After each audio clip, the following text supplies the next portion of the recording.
get started, make sure you thank Advanced Chiropractic for providing lunch today. That was very nice of them. Thank you. And for our speaker today, please welcome Dr. Paul Sutton. Yeah. Think about it. He is actually my chiropractor at Advanced Chiropractic. So. Okay. Thank you. Okay. So, yeah, thanks for coming and everything, taking a little bit of time out of your day. I'm happy to be here. And so, yeah, I think she's told me a little bit about it. You kind of started something new here. It's been the last few months, but just like overall wellness and stuff like that, and how you can improve like a few things in your life and stuff like that. This is a talk we do from time to time that kind of fits right in there, so we decided to come in and be able to do that for you. So, you know, it's a class about how to stay young for 100 years. And, you know, kind of sounds maybe a little bit far-fetched and stuff like that, but really, when we start thinking about it, it's not that far-fetched. You know, people are starting to live a little bit longer and stuff like that, or a lot longer. We'll kind of go through a few things. You know, back in the 1900s, lifespan was like 49 years old. You know, obviously a lot of people died when they were younger. You know, babies died a lot more often, that kind of thing. We didn't have the kind of medical cures and the kind of treatment that we do now. But that's exactly the point. With the kind of advance we have in medical technology, people are living a lot longer. So right now the average lifespan today, 77.6 years, and that number is continuing to grow. There's this really cool study done by Texas University, and they said that by the year 2050, there's going to be 800,000 Americans living to 100 years old, and a lot of those people will be living to 150. So living to 100 years old is something that you really need to start thinking about for yourselves and for your families, because that's the trend we're going to, is being around for a long, long time, okay? So that's what this is about. And basically, you know, what has that revealed? Well, with all this great number of people, like baby boomers are hitting this older age right now, and it's revealing a lot of things that we haven't really seen too much or been able to study too much in the past, because we haven't seen so many people reaching this kind of a ripe old age. So it's bringing on a lot of things like Alzheimer's is really, really big. And that disease didn't just start or anything, it's just that we see a lot more of it because a lot more people are hitting that age. Also, you know, there's things like cosmetic changes. You know, a lot of people are dealing with like wrinkles and, you know, faces and that kind of thing. And that's just something we see as the result of so many people reaching this older age, okay? But also, showing areas of neglect on the structural system, okay? So a most common cause of functional disabilities or functional abilities, you know, the way you can move around, in people over 50 is spinal disorders. So that's very important to know. The most common cause of slowing people down once they hit 50 is disorders of their spine, and that's exactly what we deal with. So I'm going to kind of talk about this example right here. We have this guy.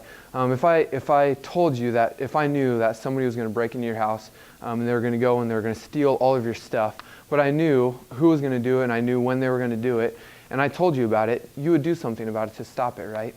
Well, we can essentially tell you about when and what is going to steal your ability to move around and the ability for you to function.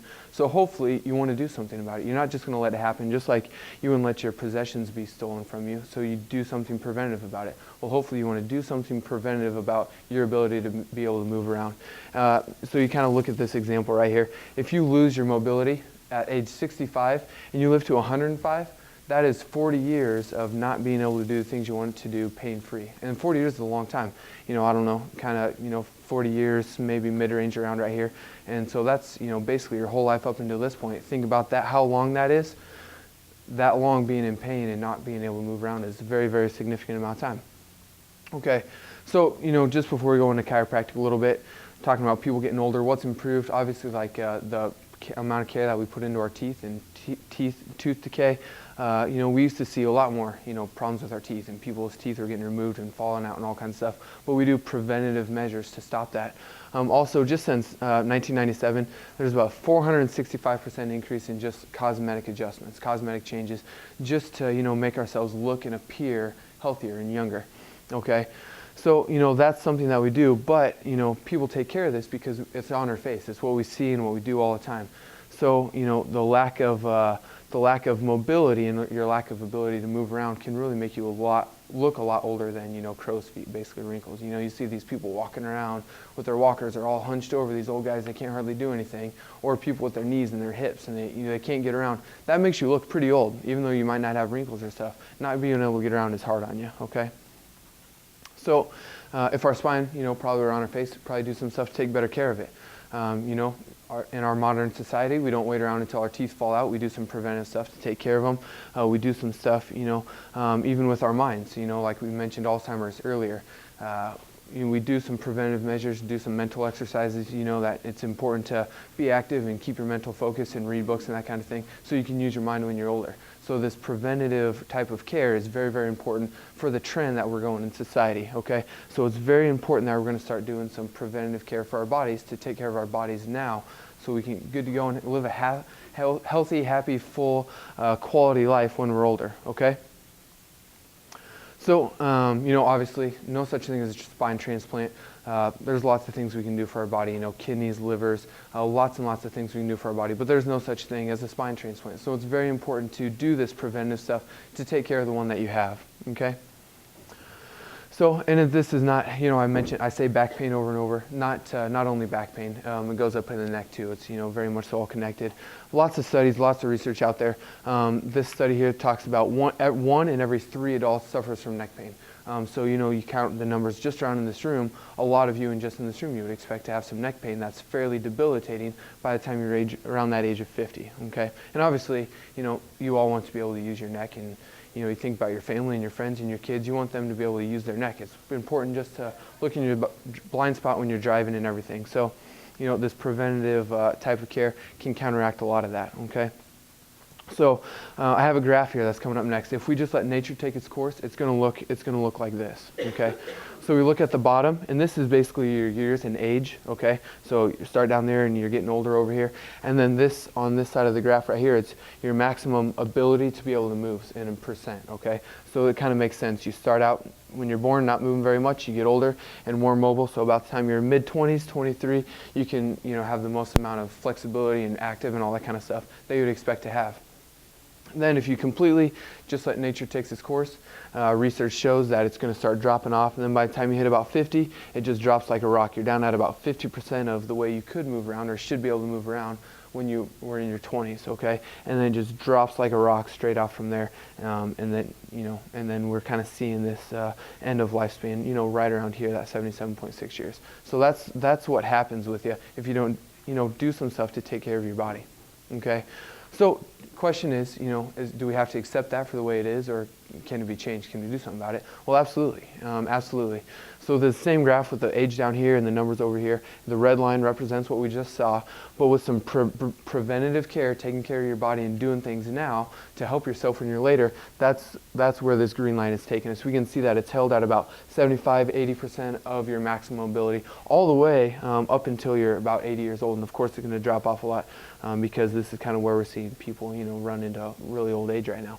But to be able to move around like this, you know, if you're about 30 now or something like that, and being able to imagine keeping that amount of mobility, you think about looking at people who are 75, 80 years old right now, you don't see too many people running around like the way you do right now. But it's possible with some preventative care, taking care of your body, okay? So, and a very, very important thing you can do, obviously, is some chiropractic care, okay? So, just like a lot of things, you know, you can't wait until your teeth fall out. You can't wait until this or this.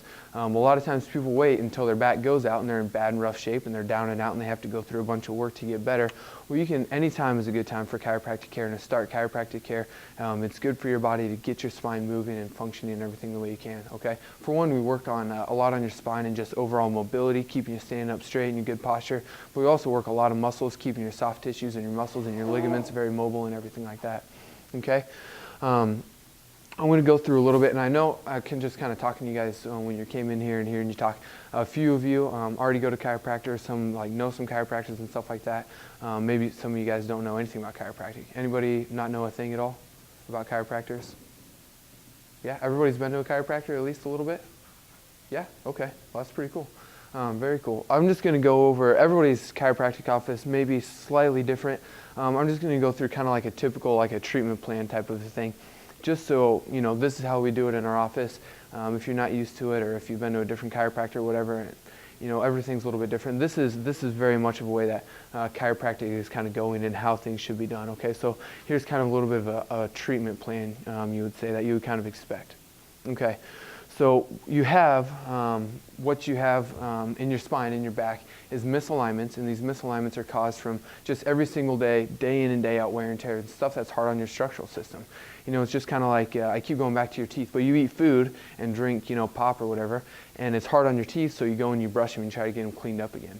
Or you do things that are hard on your structural system, but if you've never been to a chiropractor, or you don't have consistent chiropractic care, that life just wears on you, wears on you, wears on you, and it wears you out until you have all these misalignments and your spine's in rough shape, okay? And you don't go, you know, essentially brush up like you brush your teeth. And that's what chiropractic care can do is, so you get these subluxations, and there's kind of a little graph right here. Your spine's in good alignment in just a second here.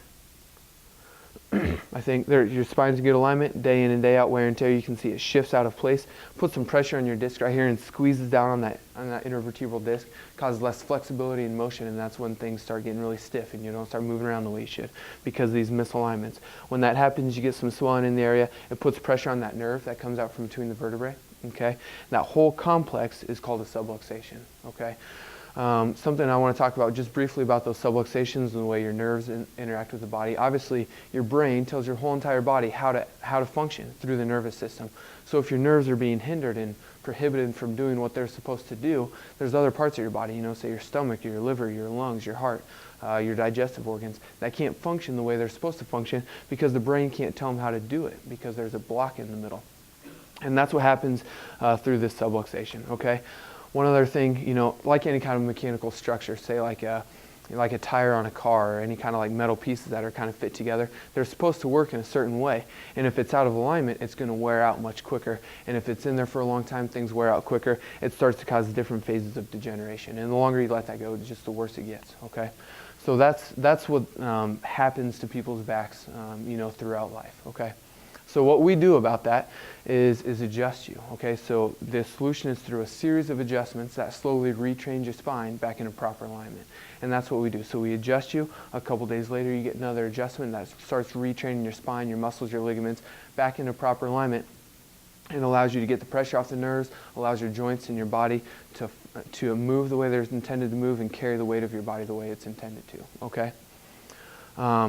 During this phase, you know, people start feeling a lot better and that kind of thing. The reason it says don't stop here is because that first phase of care, people feel a lot better. But it's important to not stop because the next phase is stabilization. So we take you through, you know, move you into good proper alignment, and then we want to stabilize you right there so you don't fall out of proper alignment. And a lot of times that's, you know, adjusting you periodically even though you continue to feel good. We're just making sure your spine's, you know, in where it needs to be. And it takes a little bit of time. It's just the way it is. You know, with anything. You put braces on your teeth, those braces change, and then you have to put a retainer on. You know, it's just the way your body functions. There's an example right here. You know, you can't really go into the gym one time or two times and come out, you know, looking, you know, very, you know, big like Mr. Olympia or whatever. You have to put some time and effort into it and take some time. So it's just anything, you know, with trying to change the body. You put some work into it, and that's kind of where that second phase is. It takes a little bit of time, but it's very, very much worth it, okay? And then the last one, and this is, you know, what kind of really drives us. We want people to be right here. We don't want people to be, you know, in pain. I want people out in the society. I have this vision of people running all over and, you know, being active and playing with their kids and not being playing with their kids. And when your grandparents, being able to get down on the floor and run around with their kids and go out and do this and that, and throw the ball with them and stuff. And this maintenance phase is, you know, what allows people to be able to do that. That scale that we had, you know, when we kept it high up in that 70-85% mobility, this maintenance type of care from a chiropractor is what allows that to happen. Okay, so we get you through the phase of care. The reason I went through those phases of care because a lot of times people wait too long. Okay, but once you're good and things are in line and your body's functioning very well, maintaining that good healthy alignment is very important. It's like you know, you get adjusted. We still go about life doing the things you do that wears you out, and going back in and getting adjusted maintains you where you need to be. It's like going and getting your dental checkups every now and then. Okay. So that's important. And down here at the bottom, you know, a lot of people say this and a lot of people think about it. I don't know why chiropractors get such a bad rap about it, but, you know, I think it's important to address because a lot of people say it, you know. Chiropractors, oh man, you go to one once and they want you to go back for the rest of your life. But, you know, it's very true, actually. You're right. Chiropractors do want you to go back to the rest of your life because of what I'm talking about. I want to set you up for a good life ahead of you. Your spine needs to be maintained. But also, we're doctors and we care about our patients. We have to follow up with our patients just like any other profession would. You can't, go to an eye doctor when you're in 3rd grade and be like, hey, kid, your eyes look fine now. As far as I'm concerned, you never really have to get checked out until you go completely blind. You have to do some things, and if you're getting your teeth checked, and it's the way it is with any doctor. So, whatever reason, I don't know if you guys have heard that or not before, but it's kind of a rap that we get. But it's true, but I don't want it to shine in like a negative light that it's true. It's a good, healthy, positive thing to do with your life, okay? We can't, obviously we can't, take care of your face and your teeth and that kind of thing. And I think it's important to do that kind of stuff. And I think it's important for us to strive to be young and healthy and active and have good quality lives. But what we can do is enable you to move and work and play so you can have a quality life and stay young for 100 years, essentially. So that's kind of, what chiropractic is about, and that's kind of what drives us in our office and that kind of thing. That's what I want to communicate to you guys, okay? As far as like a healthy choice you can make in your life. So hopefully that ties in a little bit with your overall, direction that you guys are going with that, okay? So as far as, actually, I'll go back to this for just a second. I always like to give some kind of example or one or another. One example I have right now is this super nice old gentleman. He started coming in to see us, never seen a chiropractor before in his whole entire life. Obviously hard on his body. He came in walking with the cane and that kind of thing. And so I started working with him slowly. He was in tons of pain, lots of arthritis in his back and everything. And that arthritis in your back, it happens from your joints not moving the way they should. And when things lock up, that's when, I showed you that the degeneration on your disc or red and everything in that picture. Well, this guy, it happened to him. He, didn't do anything for himself, hardly to take care of his body his whole life. And so he got to a point, super stiff. When we do our exams and stuff, he can hardly, move around or anything, super stiff, everything's painful. And I went about treating him, taking him right through the care plan like we're supposed to. And one day he goes, I asked him how he did. Oh, doc, I did awesome. I tied my own shoes today. I was like, what? You tied your own shoes? He hadn't been able to tie his own shoes. His wife has been putting his shoes on and tying his shoes for years because he couldn't do it himself. And he was able to do it for himself, and he's just like excited about that. And that's something to be excited about. But, if he would have got some care when he was younger, he could have prevented that. And it's just like, gosh, I'm happy that he can do that. But just to be able to tell people about it and be able to do some preventive stuff is really, really important, because he went through a phase where he could hardly take care of himself. And now he's much, much better, which is awesome. Okay. And I kind of mentioned, your family and stuff like that. You expect your kids or, your brothers or sisters or whoever, to know this kind of information too. What I do, why I'm doing this kind of stuff is to tell you guys. Hopefully you can tell your family about it and know a little bit more about chiropractic and why it's important for everybody. It's not important for somebody who's already, on the verge of being in pain. It's for everybody. And this next slide actually, it's got this cute little baby on here. It's never too soon to start by any means. That guy I gave you an example of, he's old. I adjust little babies. And I'll tell you one more quick little story because this is super cool. I always kind of get tingles about it. This mom came in one day, super pregnant, really pregnant. And I'm like, so, when's your due date? She goes, oh, tomorrow. I'm like, tomorrow? Gee, coming in here. And so she just knew that she needed an adjustment before she went and gave birth. She'd been through some chiropractic care before, and then she moved and she hadn't found anybody.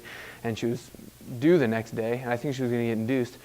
So she came in, got an adjustment. I'm like, all right, well, I want you to come back, as soon as you can after your labor and everything, and I want you to bring your baby in. So she came back in. About a week later, her baby was 9 days old, and she was trying to breastfeed, and the baby wasn't latching on very good. I don't know if you guys have been through that before, but it's kind of a big process of trying to teach that baby how to latch on so it can eat and everything like that. And this baby wasn't eating very good. It wasn't sleeping very good. It was kind of on the verge of getting colicky and stuff like that. And so I adjusted the mom, and then I adjusted the baby, who was 9 days old. I adjusted its mid-back and its low back and its neck. I even put my finger inside of its mouth, and I adjusted in there. The baby fell asleep in my arms just immediately, just crashed. And the mom's like, wow, hasn't looked that peaceful basically since it's been born. And that was on a Friday. I told her to come back in for a follow-up on Monday. She came back in and said the baby's been latching on really, really good, sleeping perfectly, eating a lot more and everything like that. So it just changed that baby's life, just like that. So absolutely never too soon. So yeah, I just, thinking about that and what that baby would have went through and what that mom would have went through, pulling her hair out probably for months and months, trying to figure out how to take care of her. And it just needed an adjustment just from the trauma of childbirth. So it's for absolutely everybody. Okay. And then so, kind of The girls were kind of talking to you a little bit about in here. I know some of you guys have been to a chiropractor before and stuff, which is really, really good. If you've never been to about it, we just want to invite you into our office.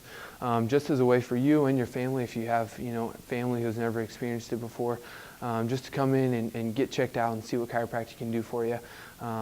This is kind of what we're doing for you guys for a fee of just $20, which we actually take and we donate that to Team Jack. So we're not even taking any of that. We want to donate our time to you guys, essentially. What we, just legalities of everything. We have to do something, so we charge it, but then we take that money and give it to Team Jack. We donate our time to you guys. Consultation with the doctor. There's 2 doctors in our office. I'm Dr. Sutton. There's a Dr. Travis Bangard in there. So consultation with one of us, and then we do a real good exam. We do ranges of motion and orthopedic tests and everything. Get you checked out. Do some x-rays if we need to. X-rays is included in that $20 donation. Your first adjustment on that first day, and then we'll have you come in and see your x-rays. I'll sit you down. I'll show you exactly what we see. And then also, as part of today, which we don't always offer this, but as part of today, we have a licensed massage therapist in our office. You get a free 30-minute massage, which is super cool. So that's a heck of a lot for a $20 donation to a good charity. We just really want to, welcome you into our office and kind of extend our arms and be able to get to know you guys and, show you exactly how good this can be for your life. So that's everything. So yeah, thank you. Any questions? I'll answer any kind of questions. Yeah, okay. My memory of chiropractors was going in there and just having them kind of twist my neck, pop my neck, pounce on my back, straighten out the spine. But it seems that the profession itself has moved more to maybe incorporate more like a physical therapy type. Yeah, very much so. Yep, kind of, I would call it kind of like old school chiropractic is very much, just a quick adjustment, and then that's kind of it. Really kind of what they drive for in schools now, and what works the best for patients. Lots of science and research and everything backs us up, and that's why the profession is moving this way. That's why the schools push it so hard. There's a lot of soft tissue work and therapies and exercises and stretching, all kinds of stuff that we do. So typically in our office, you would get a session of electrical stimulation, okay? So we put these pads on your back, which send electric current in there, and that relaxes your muscles and gets your muscles loosened up and everything. And then we have rehab specialists in our office, and they'll come in, we get you into a treatment room, and they'll come in and they do some specific stretching. So say it's like a low back pain, a lot of stretching on your hips, legs, low back, or say it's a neck pain, a lot of stretching for your necks and your traps and all that kind of stuff. They hit some trigger points, do some trigger point therapy, get things really, really loosened up. Because the big part about it is, you get these misalignments like I talked about earlier. So you twist and turn on those muscles are pulling. So you got to get those muscles to kind of relax to cooperate with what we're doing. So we have those rehab specialists who do a lot of that kind of work, and then the doctor comes in and we do kind of some more follow-up, hit those trigger points and that kind of thing, get you loosened up, and then give you an adjustment. And so there's a lot of hands-on treatment in our office. So I think if you kind of add it up, it would be 20 minutes to half an hour of treatment between the ultrasound or the electrical stimulation and the rehab therapist and the doctor. So you get a lot of treatment in the time you're in our office. And that's how we do it. Yeah, it's really important. And then we give you stretches to do, a lot of stretches and stuff like that, and then specific exercises, kind of depend on what's going on with you and what your goals are and that kind of stuff. We'll give you some exercises to do at home and stuff. It's always easy stuff. It's stuff you could do right here in this room. It's against the wall, or it's on the floor. It's with a bath towel. I give tons of exercises with bath towels and stuff like that. It's easy stuff, but it's something you can do at home. And it's important to do that kind of stuff, incorporate it into the treatment. Yeah. Good question.